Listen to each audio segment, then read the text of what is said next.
사람들로부터 필요한 것을 얻으려면 인간의 자비심이 아니라 이기심에 호소해야 한다. 친구에게 도움이나 원조를 청할 때는 이기심에 호소해야 한다. 과거에 당신이 도와주었던 일을 이야기하지 마라. 그러면 상대는 당신을 피할 구실이나 방법을 찾게 된다. 대신 당신을 도와줄 때 이익이 된다는 점을 강조하라. 그러면 상대가 귀를 기울일 것이다. 무엇이 필요하다고 말하면 안 된다. 그것이 그들에게 이익이 된다고 말해야 한다. 대부분의 사람들은 항상 자신 입장에서 생각하기 때문에 이것을 제대로 이해하지 못한다. 사람들은 상대가 나를 사심 없이 도와줄 것이라고 생각한다. 상대도 나의 필요를 중요하게 생각해 줄 것이라고 기대한다. 때로는 대명분을 내세우고 사랑이나 감사와 같은 감정에 호소하기도 한다. 그러나 사실 더 큰 호소력을 지니는 것은 일상의 현실이다. 사람들은 부와 권력을 가진 사람들도 자신의 생각 안에 갇혀 있다는 사실을 잊곤 한다.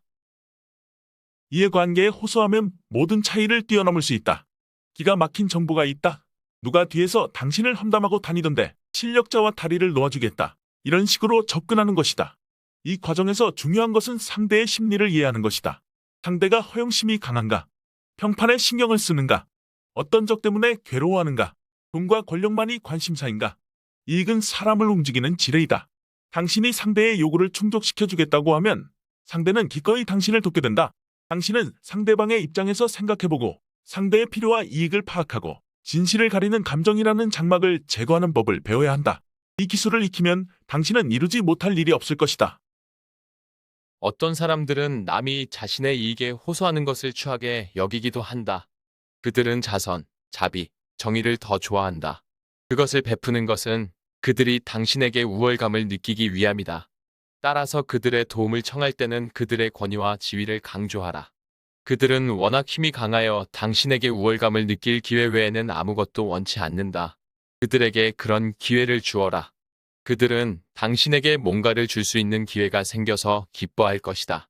사람들 사이에도 차이가 있다. 그들이 무엇에 의해서 움직이는지 파악하라. 그들이 자비롭게 보이고 싶어하면 이기심에 호소하지 말라. 그들이 탐욕을 보일 때는 자비에 호소하지 말고 이기심에 호소하라. 아담 스미스는 1776년에 발간된 그의 명저 국부론에서 사익의 추구가 결국에는 모든 사람을 위한 공공이익에 기여하게 된다고 보았다.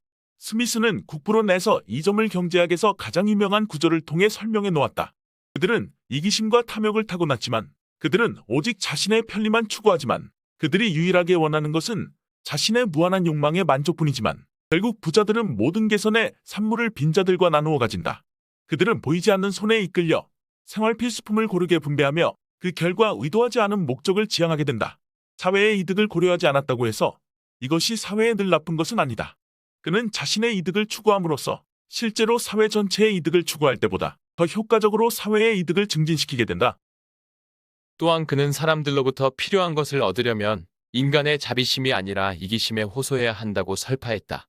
우리가 매일 식사를 할 수 있는 것은 부둣간 주인과 양조장 주인, 그리고 빵집 주인의 선해 때문이 아니라 그들의 이기심 때문이다. 우리는 그들의 이타심이 아니라 이기심에 호소해야 한다.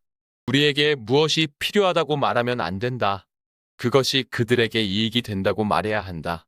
심지어 스미스는 도덕감정론에서 야망에 찬 아들의 우화를 다음과 같이 이야기하면서 그것은 자연히 우리에게 부과한 본성이다라고 단언한다.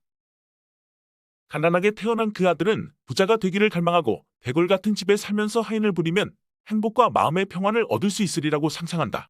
그는 평생 동안 부와 명예를 얻으려 노력한다. 그가 꿈꾸던 행복과 사회적 존경을 얻기 위해 죽도록 피곤하게 일한다. 걱정 근심은 끊일 날 없고 경쟁자를 앞지르기 위해 자신을 혹사한다. 싫은 사람도 떠받드는 굴욕적인 삶을 산다. 인류를 계속 움직이게 만든 것은 이 같은 기만적 관념이다.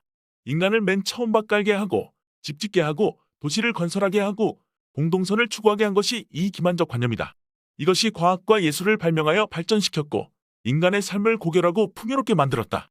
결국 지상의 삶을 송두리째 바꾸어 놓은 셈이다. 거친 숲이 비옥한 평원이 되었고 돌보지 않았던 대양은 자원의 보고가 되었으며 국가들 사이의 길이 뚫려 소통이 원활해졌다. 지구는 인류의 노동으로 자연의 비옥함을 배로 증가시켰으며 그리하여 더 많은 인구를 부양할 수 있게 되었다.